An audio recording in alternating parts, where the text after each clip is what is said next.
Hello everyone, I'm Dick Daly, and on this episode of Games with Dick, I'll be ranking my top 10 favorite Nintendo Switch games that I played in the year 2020. At number 10 we have Mega Man Zero and ZX Legacy Collection. I've always been a huge fan of the Mega Man series. Okay, yeah, that's a little embarrassing.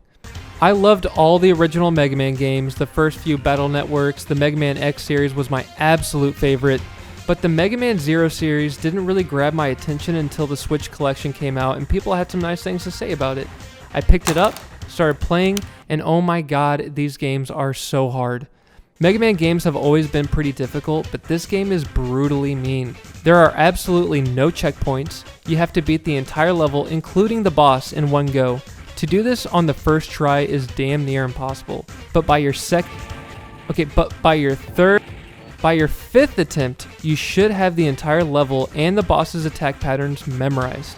It's a frustrating trip, but finally completing a level with a decent grade feels so good. I've only completed the first two Mega Man Zero games on this collection, but I do plan on completing the whole series at some point. At number 9, we have a turn-based strategy game called Into the Breach. Final Fantasy Tactics was one of my favorite games on the PlayStation. Other than that, I don't really much care for the strategic and tactical game genre. Maybe it has something to do with my patience level, but for whatever reason, I really enjoyed my time with this game. In most strategy games, the player has to be thinking long term.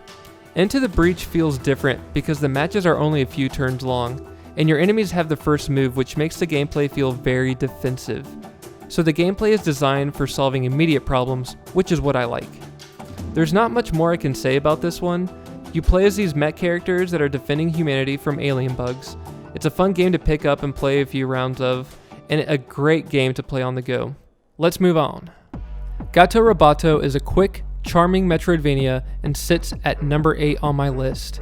It's fast, the platforming feels nice, upgrades and secrets are tricky to find but not too cryptic, the boss fights are challenging but a load of fun.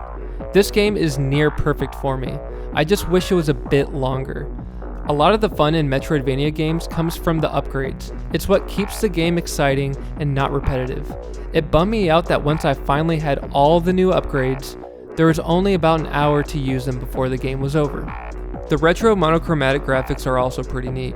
I love changing the color layout every once in a while to switch things up, but I really do wish this game had more color.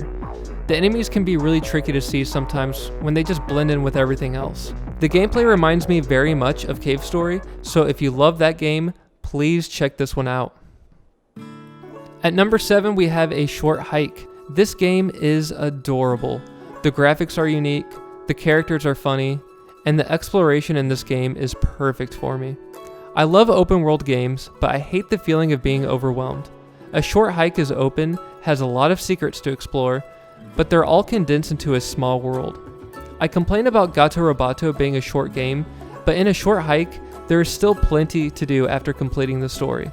Play some beach stickball, catch some fish, race some fools, find hidden treasure by solving riddles. Even just jumping off a high point and soaring is a blast. If you're looking for a relaxing and cute game to play, pick this one up. Number 6 goes to Ori and the Blind Forest. If you couldn't already tell, the Metroidvania genre is one of my favorites. Games like Metroid, Castlevania, Dead Cells, Hollow Knight, Gato Roboto, and all other great Metroidvanias blend a combination of platforming, combat, and exploration. I'm not really a huge fan of the combat in Ori and the Blind Forest. I'd much rather shoot enemies with a cannon, slice them up, or use a whip like you do in Castlevania. But with Ori and the Blind Forest, all the combat is just getting close enough to an enemy and spamming the attack button. But holy this game destroys all other Metroidvanias in the platforming and exploration categories. Bouncing off the enemies feels so cool. You can even shoot projectiles at enemies while launching yourself in the opposite direction. Paragliding is always fun, but the escape parts of the game are my absolute favorites. The platforming while escaping the world falling apart around you feels so fluid. I have not played the sequel yet, but I have heard great things and cannot wait to play it. Number 5 goes to Luigi's Mansion 3. This game is a blast. My girlfriend and I played the co-op and we could not put it down. I really don't have a whole lot to say about this one.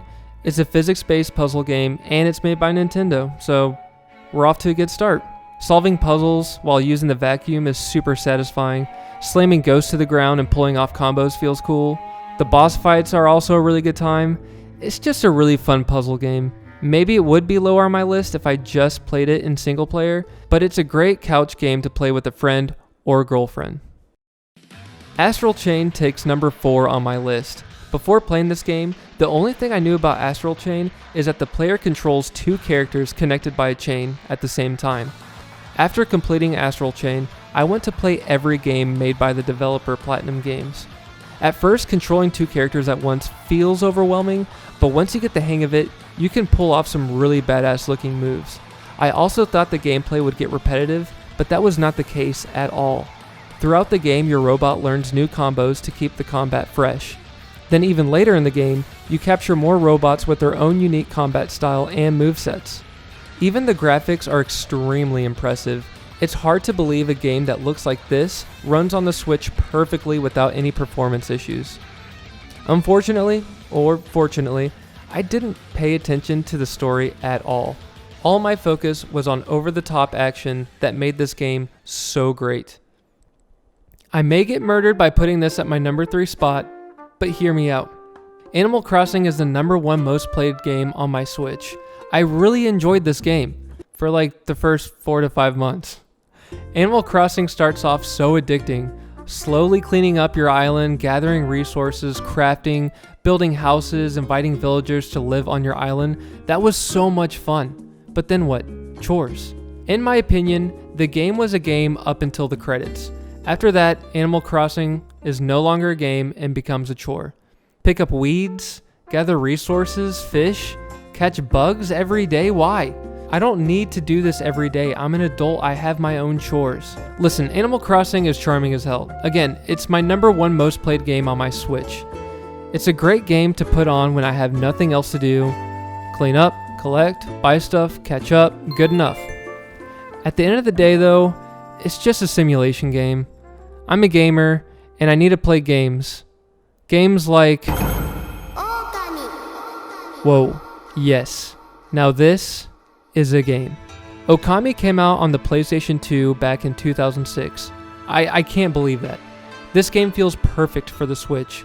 To attack in this game, you have to wave around a paintbrush. I don't know how this worked on the PS2, but it definitely works with the Joy-Con. The characters are hilarious, the story is great, the combat stays fresh with all the new brush attacks that you learn throughout your journey, and the graphics, oh my god, the graphics. So much of this game reminded me of Breath of the Wild. If you like what you're seeing now, and you love Zelda games, please get Okami. Even if this game is not on sale, it will very much be worth your time and money at full price. And my number 1 favorite game that I played in 2020 is Super Mario 3D All-Stars. Now, I know this might be a disappointing number 1 choice for some of you, but I'd like to quickly point out that I had never played any of these games on this collection. This isn't some nostalgia trip from my childhood, but yeah, I mean, these games are all masterpieces. Well, maybe just 2 of them. Let's start off with Mario 64.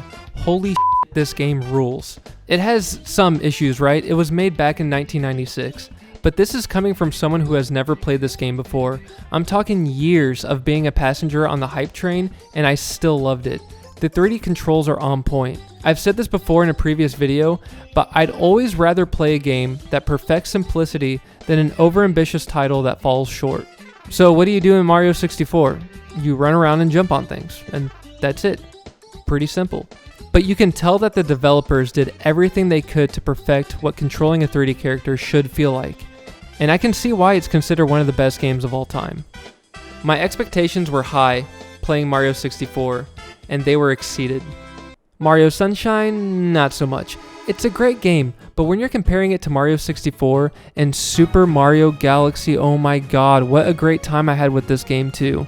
Out of the 3 Mario games in this collection, Galaxy was the only one I 100% completed. I love the open maps in Mario 64, Sunshine, and Odyssey, but Galaxy has shorter levels with one objective. I love that. Keep it simple for me. Mario 64 perfected 3D platforming, and Mario Galaxy takes platforming to another level. Controlling Mario in a spherical playing field took some time to get used to, but that's because it was something new and different. I'd like to think that's how players felt controlling Mario and Mario 64 for the first time during its release.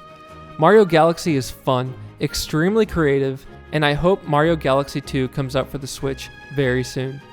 Oh yes, that's right, and Mario Sunshine.